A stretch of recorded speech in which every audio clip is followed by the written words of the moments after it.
I think we've given enough time to people to join us today. Good morning. Thank you for being with us today. On this third webinar session we are conducting this quarter, I can finally say that it's a cold but really sunny day in Spain.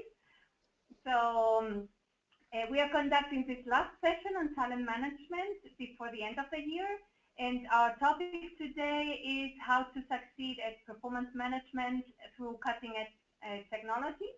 My name is Bettina Rodriguez, and I've been with Meta4 for more than 15 years now in different positions related to pre-sales and marketing. Now, going straight into our message today, here's our planning for the next 45 minutes.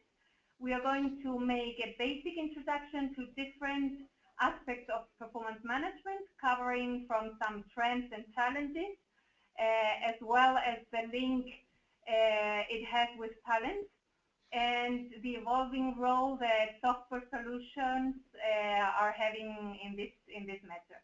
We will end up the session with a short demo of Meta4's performance management tools. And I'd like to introduce you to my colleagues Betsy and Maria. Betsy will be conducting the first 20 to 30 minutes of this session, and Maria will be showing you the tool for another 10 minutes. We will have some time at the end of the session to answer as many questions as you may have. And well, Maria and Betsy, before starting, would you be so kind and present yourself? Sure.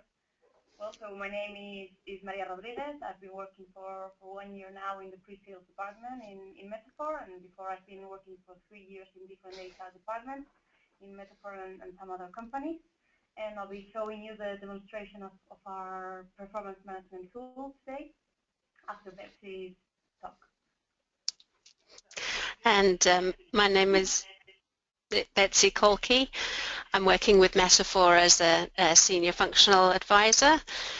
I have about 20 years experience in both HR and HR technology in different sectors, private sector, not-for-profit sector, different countries, but always with similar people challenges.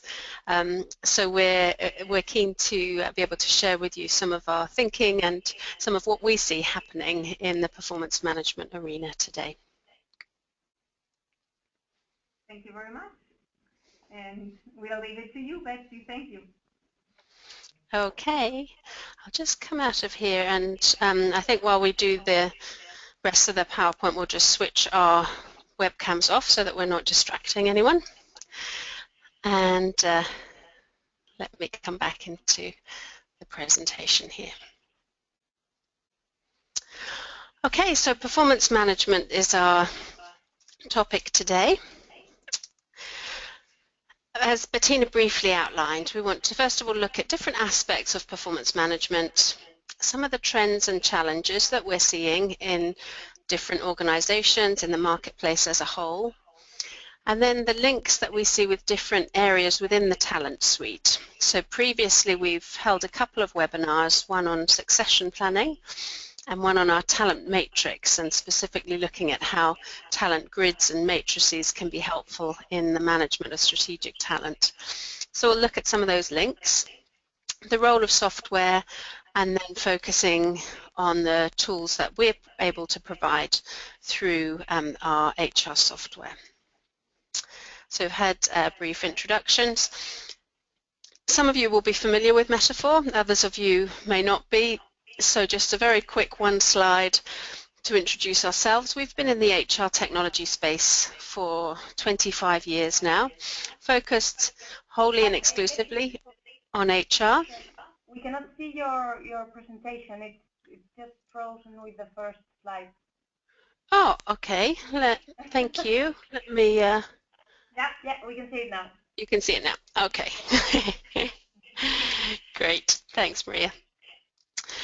So yeah, I'll just do the introduction from this slide then. So 25 years in HR technology space, working with over 1,300 customers.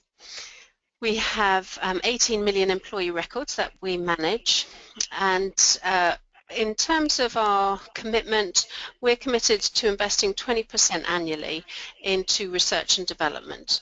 So anyone in the HR space will be aware how quickly developments are happening and how people are managed in new software and technology becoming available, and we're keen to really keep at the forefront of that. So that's our investment in research and development. Okay, so I'm also having freezing problems here, but let's persevere. So different aspects of performance management. We talk about performance appraisal, we talk about performance management, and probably each of us means slightly different things. But performance in general can be defined very broadly as the contribution that an employee or an individual makes to an organization, which can encompass both what they do and how they do it.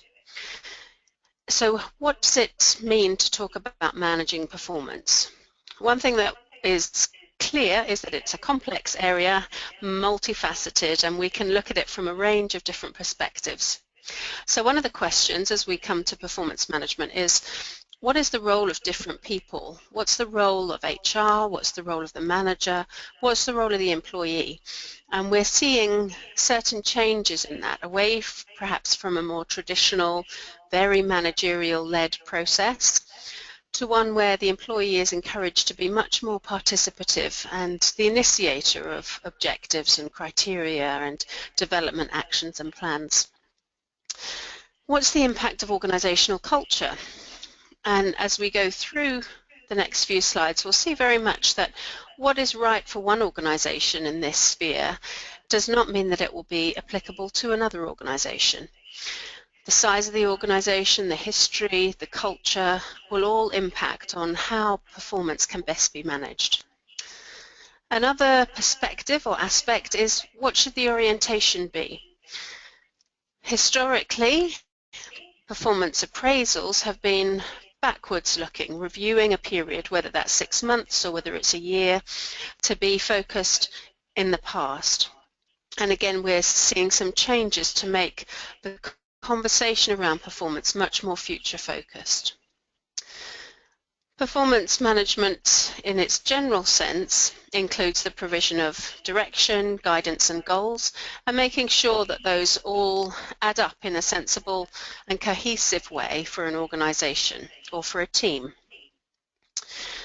Performance also brings into play aspects of communication and dialogue, feedback, both between employee and manager, but also between peers and colleagues, manager. So again, just getting conversation and dialogue going. There are links with reward, and that can be financial through compensation benefit. It can be through investment in development and training, or it could be in flexibility, opportunities for career changes, for rotations, for flexibility to work in other offices or abroad. And there are clearly implications for career and career opportunities. So a very general overview, but that clearly points us to performance being at the center of talent management as a whole. So we're just going to very quickly do a couple of polls now. I think I need to be made the organizer at this stage to be able to access those polls. But just while we're getting that sorted out, we wanted to ask attendees just to answer these two different questions. So firstly, does your organization currently have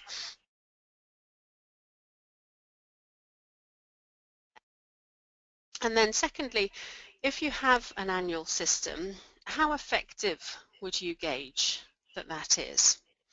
So I'm just going to select the first of those polls and launch that. So hopefully you'll be able to see that on your screen. Simple question about your current performance review system and plans to change that. And we're getting those results in. Great. Still a few more to vote, so I'm just going to hang on there.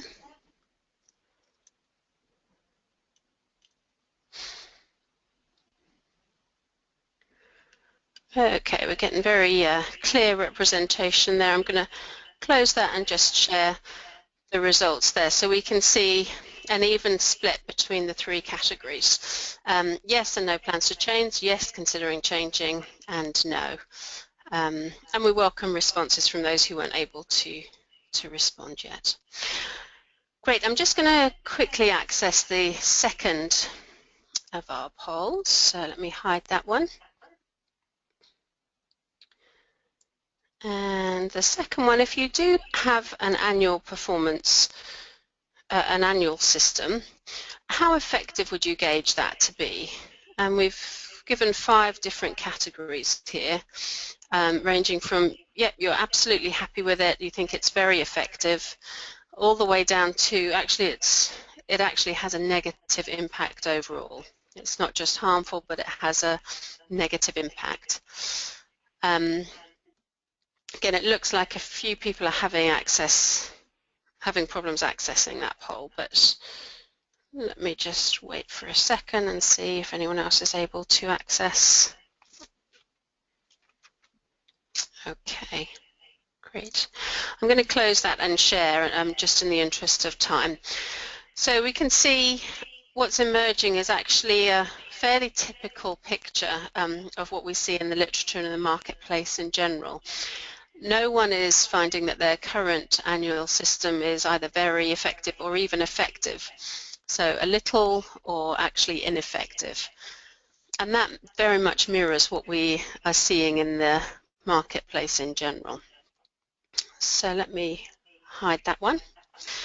And then we're just going to carry on here with the PowerPoint. This overview slide from Bursin reflects the research that they conducted this year. So it's very valid, relevant, and just going from recent research that they've conducted.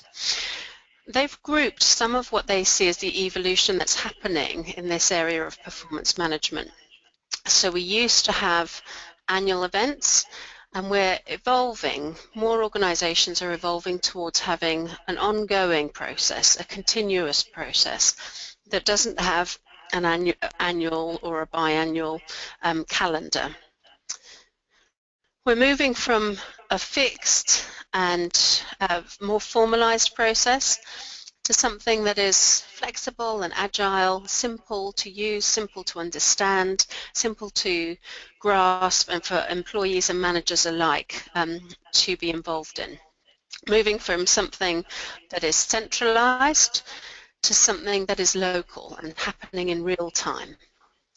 Moving from something that has been based on appraisal, so I will review your performance for the past year and I will appraise that and I will attach that to a ranking, moving much more towards a spirit of being development focused.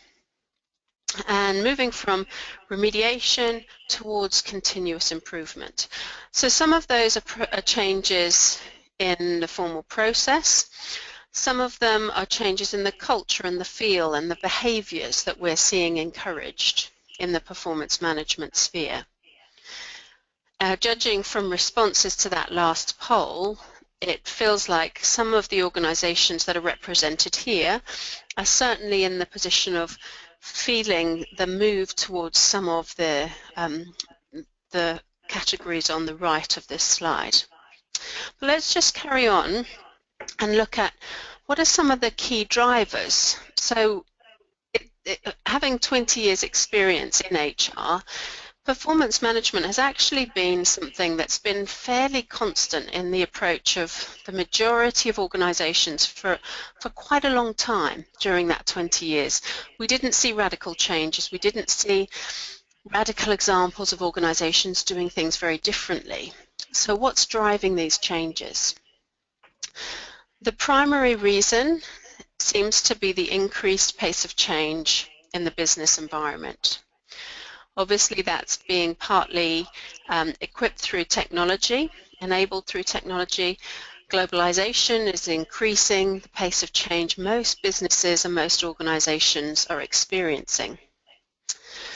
and therefore it feels out of sync to have a long-term annual perspective on performance of employees, but a very short-term response time to customers, to those in your supply chain who are demanding answers, who are demanding feedback on a very regular, daily, weekly basis. So a bit of a disconnect there. Geographically dispersed and often virtual teams are becoming more and more the norm in many sectors. And again, it's difficult for managers who are operating within an annual system to make the conversation around performance and around maximizing contribution really come alive when they don't actually sit next to the people, they don't encounter them socially. It's much easier when there's a very informal, flexible, real-time culture of feedback to make those virtual teams feel like teams. And that's cited as one of the main reasons that organizations are also moving towards this different direction. Some of the other drivers are the disillusionment with some of the traditional approaches, again reflected in that last poll that we've seen. It seems like lots of work with little outcome. Often at the end of a very onerous performance management cycle, employees are left less inspired and less engaged with the organization, clearly being counteractive and not the intention at all. Even HR communities show a very high percentage. A recent poll showed 96% of HR practitioners and professionals felt that performance review processes were unpopular, and unpopular not only with themselves but with employees and managers. They tended to be HR and centrally driven rather than being left with the remit of the leaders and the managers who are actually those who can impact on a day-to-day basis.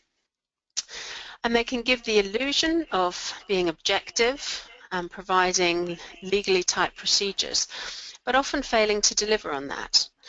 So certainly one of the rationale that I've often heard for performance management systems is when there is performance issues, it's important to be able to rely on a written, structured, formal document which is signed by both the employee and the manager, pointing to those behavioural or the performance problems. However, those of us who've been practitioners often know that the reverse happens when the performance issue comes to light. We look back at the performance records and there's no mention of those issues. So again, it may appear to be slightly more objective than it actually is. Just going to move on to a quick case study. Some of you may be aware there's many case studies out there in the research literature at the moment, but Adobe is a good one, I think, to focus on just with a couple of minutes. So their old performance management system was not only negatively impacting, it was not only ineffective, it was actually being negative. They noticed that they experienced a spike in unwanted turnover after the performance evaluation was complete, reflecting that lack of engagement that employees were feeling. And so they had an iterative process collecting feedback, collecting views, ideas, discussion from employees right up to their executive boards. And that led to the introduction of what they call the check-in. So objectives are set between employees and managers, and then they have regular check-ins. That can be daily, can be weekly, but it has to be at least every couple of months. Now, the interesting part is perhaps that the individual managers and employees decide how they want to do that. They decide if they want to record any information. If so, do they want to do it on a system? Do they want to do it on paper? How do they want to do that? HR centrally holds no records that the conversations are taking place or what the outcome of those conversations are. How do they manage compensation in this structure? So there is an annual rewards check-in which is used to determine bonuses and pay increases. Again, this is much less formalized than has been the norm for large organizations. Managers are given a budget and a comp ratio for their current employees. They aren't given a grid. They aren't forced to rank. There is no bell curve enforced on the performance rankings. So HR's role is very much to support and to coach, but not to police or to enforce any of this. So a manager is told, this is how much money you have, this is how your current employees' salary and benefits compare with the market. Now you decide how you want to allocate that funding. The results are very positive. So it's been 3 years since Adobe made this change to check-in, and they have feedback that shows that 75% of employees say that they have regular and constructive check-ins, a figure that I think most organizations would be very pleased with to get on any performance management feedback. So the role of HR in this type of model is the coaching and the training up front, and then the analysis of what's actually happening through the employee surveys. At that stage, they then can identify if there are areas or managers which are really experiencing variance results that are at variance with the rest of the population, and that enables them to then be very focused and specific in going in and helping, seeing what's happening, seeing if there are issues with managers or with specific training programs. But it's a much more strategic, much more constructive approach from HR, rather than HR being the policeman or the enforcer of an unpopular system. So lots to recommend it in that type of approach. And we'll all have read case studies or seen in the press that Adobe is by no means alone in going in this direction. Many other organizations are similarly moving towards that type of approach. So what are the implications then for HR technology? The first is a requirement for flexibility. While we know that there may be a movement in this direction, the majority of organizations are still basing their performance management on an annual cycle. They still want to be able to easily manage that, to have visibility of progress through performance review cycles, to identify where managers need more assistance, and to link that through to rankings and through to compensation systems. So HR technology and software needs to provide for both approaches, the more traditional and then the transition to the fluid and real-time approaches that are emerging. Whatever the process, the technology needs to be easy to use. So whether it's an employee going in to set their own criteria, or a manager entering some feedback data, whether it's HR doing analysis or executives using analytics, all of those parties need to be able to feel comfortable and use the technology intuitively. They need to be able to access that software from any device at any time. Another implication we're seeing for HR technology is more tools being embedded in the software to either save time or to reduce duplication. A couple of examples we're going to actually see in our demo. Rather than leaving managers to set criteria, many organizations are saying there should be similar criteria for many of our employees. So if we have a certain business challenge that we're facing, we ought to be able to have a standard list of criteria which make it easy for managers to pick and choose between those. We need to have good links with other relevant modules in our HRIS, and we also need to be able to guide managers using objective questionnaires. And again, we're going to see an example within Meta4 software of how that can be done effectively. And then finally, it needs to be integrated. Performance is part of the bigger strategic talent picture, And for HR technology to be effective, it needs to not be standalone, but to be able to be accessed either through the Succession suite, or through development, or through career, or through training. So some of those are key aspects that we'll pick up on in our demo. Just before we move on to that, a couple of other very quick polls. So, does your organisation currently use performance management software that's integrated within your HR technology suite? And then the second one we'll look at is, does your organisation have paper-based elements to performance management at the moment? So I'm just going to open up that first one that we see there on the screen. Hopefully you can see that now. So do you currently use software technology that's integrated with the rest of your technology solution?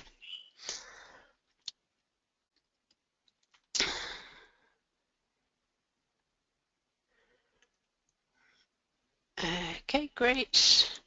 Several more still to poll, but let me close that and share results. So we're seeing a split between majority saying yes, they do have current integration there, and others who don't use technology for performance management at all as an organisation.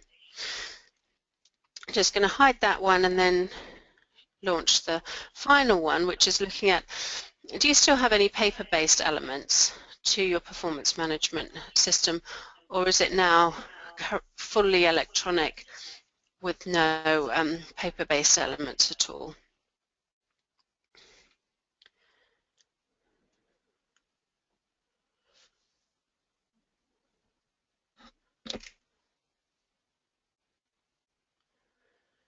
Okay, and again, in the interest of time, I'm going to move through quite quickly. We can see there a divide. No one is fully electronic, so some still have paper-based review documents, the majority showing there, and some have the majority of the entire process still paper-based.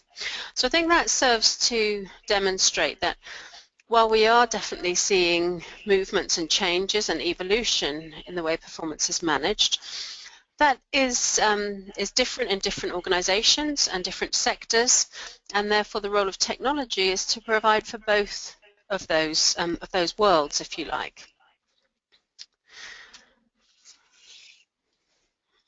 Okay. So Meta4's performance management functionality is fully integrated. Those of you who've been on the previous webinars will have seen our talent matrix and career development and succession suites. And performance management is integrated with each of those. So that just means that employees and managers and HR and executives can easily navigate from one to another. Flexibility and configuration. Customers are able to say, well, this is what our process is like, the type of process we have, is it 360? Is it top-down? Who's involved in providing feedback? How are criteria set? What's the cycle time? How should enrollment happen? And that can all be flexibly set up within your own configuration. Criteria or objectives can be set either manually or from predefined catalogues, and Maria will show us that in a moment. And evaluations can either be done using a very easy visual slider or using more, perhaps more objective embedded questionnaires, and again we'll see that. So as managers and leaders, helping to really provide the leadership in this performance management arena. So quick preview of one of the central screens here. So you can see we're logged in as a manager here in our MSS platform portal, and then down here we can see all of the employees who are within this team. We can see final ratings if they have that type of system. We can see the criteria set here, slider scales, and overall information here that Maria will go into in more detail now. So we want to show you an overview, looking at appraisal history, reporting, how to set criteria, how to evaluate performance, and then monitoring progress and gaps as well. So I'm just going to come out at this point, and then I will hide my screen and just pass that back over to you.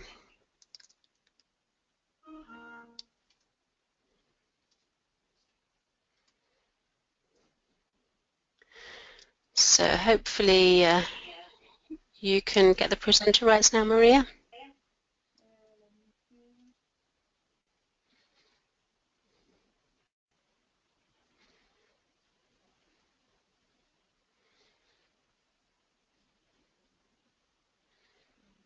I cannot yet, but Okay, hang on, let me try that again. yeah, I can see it now. Thank you. Great. So I guess you can now see my screen. Yep. So hello everyone, thank you for watching our webinar today. For those who joined a little bit later in our webinar, my name is Maria Rodriguez, and I will be showing, as you can see, a live demo on Meta4 systems. Okay. So, well, as Becky was mentioning during her presentation, there are lots of configuration options in our platform, as we understand that obviously every customer is unique and their appraisal process as well is different. So today we would like to focus on a manager's point of view, viewing the information that they would have available to their manager's self-service. Okay. We are now viewing our appraisal main screen, as you can see, with different faces. Okay, of course, we could have some of them closed or open, depends on your configuration. But in this case, I have 3 different faces open in order to show it to you during the presentation. Okay. This is where managers, as I was mentioning, can review all the current processes that are open currently and they are involved in. In our example today, we have these 3 ones: the criteria assignment phase, the interim review phase, and the appraisal phase. Okay. So in the first one, what we can now see is the techniques that they are using. We can see it top down in the 3 cases. We could also have a top-down with self-appraisal, of course, a 360 or whatever type of appraisal you think may be interesting. Okay. Besides the technique, of course, we can also see the criteria that we are appraising in this case: objectives, extended knowledge in our example again. Okay. If we are appraising both objectives or extended knowledge, just one of them, etc. Okay. In the appraisal phases themselves, we can see the percentage of complete appraisals. As you can see, the graph that indicates these percentages with the amount of people that should be with the real and the theoretical line that they should be following. Okay. The colors that we have here as well in the right part of the screen indicate the phase that we are in. Okay. The criteria assignment phase would have a green color, a yellow one for the interim review, and the final phase would be in red. Again, of course, this would be configurable. You could just delete this information not to see it. Okay. We can see the dates here when this phase is starting or when it's supposed to be closed. Okay. And well, this may be obvious, but of course, not all these phases are mandatory. Okay. Customers can decide if they want to have this criteria assignment phase or interim review phase because they may not seem necessary in your process. Okay. So let's now go into our criteria assignment phase by just clicking here. We can open it and see how this data is easily modified for a specific employee or for our whole team. Okay. So we can now see a new screen where we have all the employees involved in our process. In this left column here, you'll have 4 people involved in the process. We could select the person that we want to work with and view some basic information regarding how the process is going. Okay, we could see that Dave K has already been completed, but not for the other employees. As you can see, they do not fulfill the grid stipulations. If we just select this triangle here, we can see that they do not fulfill the stipulations that HR defined for this process. We could even see date information here. Okay.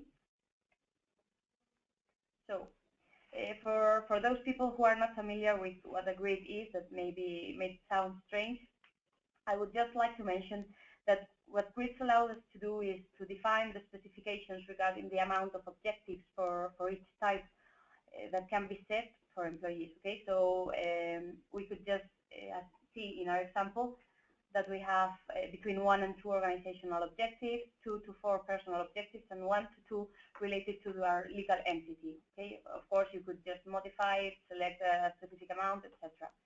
Okay. Again, of course, these stipulations can be or not defined depending on your customer, on your needs as customer. Okay.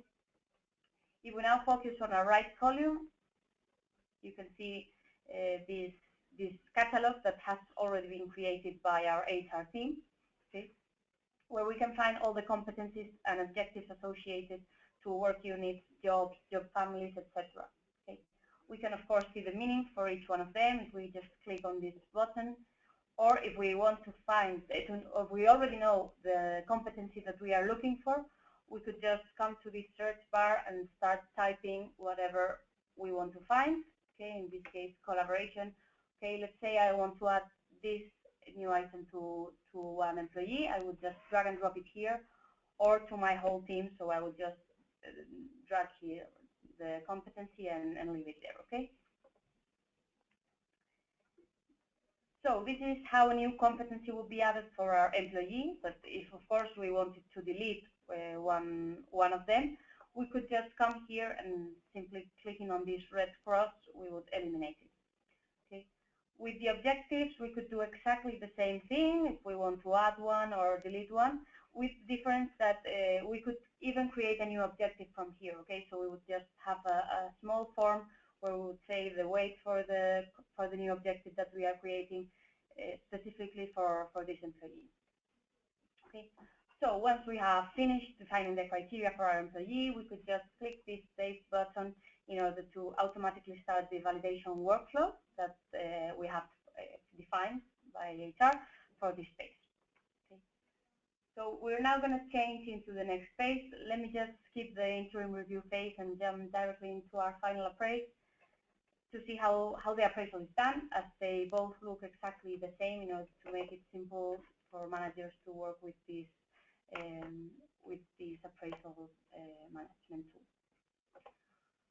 So the screen that we can now see, as you can see, looks very similar to the one that we saw before, except because of the right column that has now disappeared and doesn't exist anymore. We can see our employees on the left column with the different symbols indicating the status for each of our employees and the appraisal form for the selected person. Okay, in this case, Elizabeth Davis. If we focus on her, we can see that she currently has a completed form, but we could do any modifications we feel may be necessary. You can see that I just moved the bar. This is because we previously saved temporarily this information and we didn't want to lose our progress. Okay, so I've been working with Elizabeth for half an hour. I've been doing modifications, but I would just like to sit down and think about it before I send it to HR. I could just save it temporarily with this button and continue later. Okay. If we want to add the scoring, as I told you, we could just simply select the level by moving the bar, or we could even select to use a behavioral questionnaire. Okay, if we just come here and say, okay, let's view the questionnaire, we will be able to answer the different questions that HR added, and the system will calculate the information for us. Okay, so we could just come here and do the whole appraisal.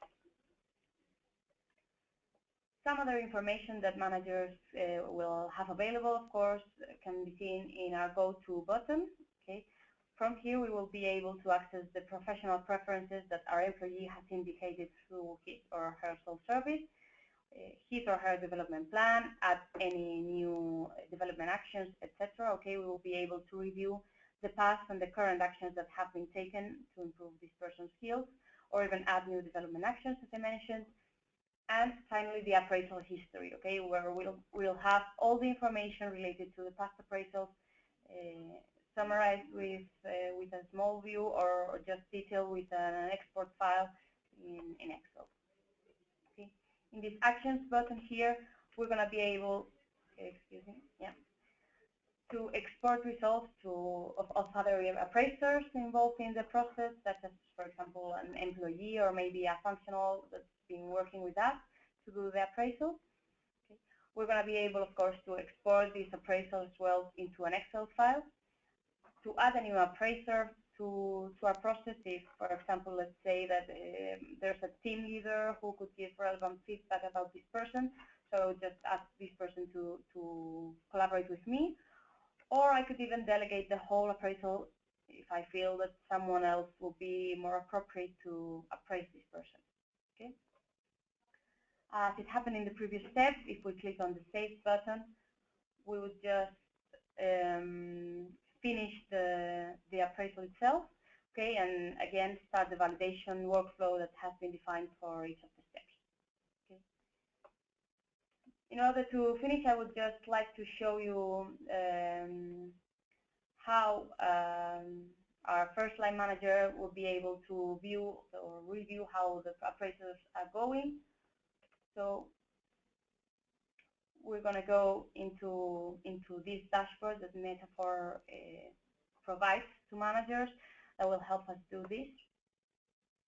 In this view, we can now see a list of appraisers on our left. Okay, so these are not the people that we are appraising, but appraisers that are working with us or below us, with the dashboards of different steps for the employees that they are currently appraising. Okay, we can see the different steps, which allow us to see the status of each person's appraisal, checking if the self-appraisal has been done or someone's in an appraisal, the different validation processes that have been made, etc. We could see the feedback for different people involved, even some comments that have been made, etc. Okay.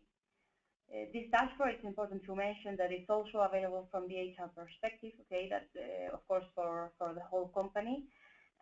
But with a small difference, that will be that the HR team will be able not only to review the different steps, but of course also to skip some of them or even go backwards if they feel that some of the steps should be done again. Okay. I think that's it. I hope our demonstration today was helpful. Please do not hesitate to ask any questions, and if you need more detailed information regarding our functionality, please contact us. We'll be glad to help you. And I'll just pass the word to Bettina now. Thank you for your attention today. Thank you, Maria. Thank you very much, Betty, for your presentation. Let's turn the lead to the QA session for the next 5 minutes. I believe we are a bit ahead of our time schedule, so let's try to make some few questions and answer some few questions that have come in. I'm going to give a bit of time so that some of the questions get in that you might have. In the meantime, perhaps I would just start by asking Betsy one initial question, which could be, well, with the trends that you're seeing towards more continuous agile feedback processes, do you still see the need for an annual and more formalized appraisal, or is that going to be something from the past? Yeah, I think that's a question that lots of organizations are asking Bettina at the moment, given the amount of flux that we're seeing. My reading, I guess, of the situation at this stage is the majority of organizations, even those who are moving towards newer approaches, do have some kind of annual process in place, whether that's an annual consolidation of feedback or whether it's an annual meeting, like we saw in the Adobe example, that's focused on the reward side. There remains an annual element. So I don't think it's going to disappear quickly. I think some of the underlying reasons that we saw there in terms of what are the drivers for these changes are perhaps the areas that organizations will do better to focus on. What's the reasons for doing this rather than certain elements of the performance management design itself? Okay, thank you very much. Another one is, does it suit really to all of the organizations, or is this a trend that you see more for certain type of in certain type of industries? Yeah, certainly the pioneers in these areas and the case studies that are coming out most often are in those sectors where there's a very fast pace of change. So we've seen it in the professional services areas, in some retail organizations. You saw up there we had Gap as one of the examples. Technology sector, where the speed of product life cycles, product changes, need to respond to customer, need to respond to changes in demand, all of those are speeding up so fast that those are really the organizations who are most feeling the pressure to say, you know, it's not actually going to work for us to have to wait 6 months to have a formal review with an employee. We need to have new skills starting now. We need to have development changing on a weekly, monthly basis. We need to have access to be able to give that feedback and have that dialogue. So in general, it seems to be those organizations in a more fast-paced sector. Now, I think increasingly we'll struggle to find organizations who aren't operating in a very changing environment. So we'll need to wait and see what happens in the future. But certainly the movement across those sectors is all in a certain direction. Thank you. And then perhaps a final question just regarding towards the clock and to finalize. How can anytime real-time feedback impact employee motivation, and how can technology help there?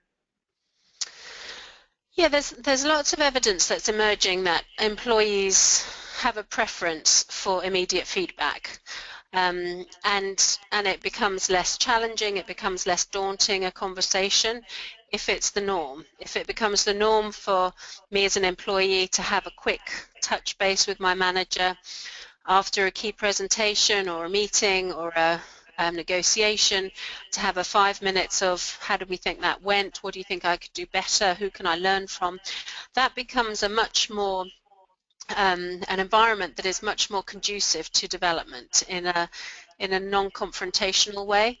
So rather than perhaps the typical picture of an employee going with trepidation into an annual performance review, knowing that they need to have a ranking attached to them, a much more developmental conversation which is ongoing, which allows dialogue for both ways, but which also has the aspect of knowing that there's links into, why don't you talk to this person, or let's arrange for you to attend this conference. Here's a training course that could help. The way that you approach that was great and I'd like you to share it with others. It's really the tone and the substance of what's going on underneath, rather than a particular frequency or particular design. And again, that was something really interesting to me in the Adobe example, that they left it up to managers. So one manager may feel once a month is enough for me and my team. I'll have that conversation once a month. Others, maybe in a call center or in a supply chain environment, might say, I want to have these conversations every day. I want to touch base with every employee every day and really keep that dialogue going. So I think there's strong evidence that employees prefer this. And it also links very much into social recognition tools that we're seeing becoming much more popular, where there's opportunities for peers and colleagues to provide constructive feedback for one another within that environment. Okay, thank you so much. Well, I think we've reached the end of this session. And by closing this webinar, you will be asked some questions. They are really short questions and fast questions to answer that will help us to get feedback on the use of this information to provide you also useful sessions in the future. And thank you so much for being with us today. I hope you enjoyed it. Have a nice day and stay tuned for the next sessions that we will be preparing for next year. And in the meantime, I wish you have a really nice end of the year and a really great beginning of 2016. See you soon. Thank you very much. Thank you.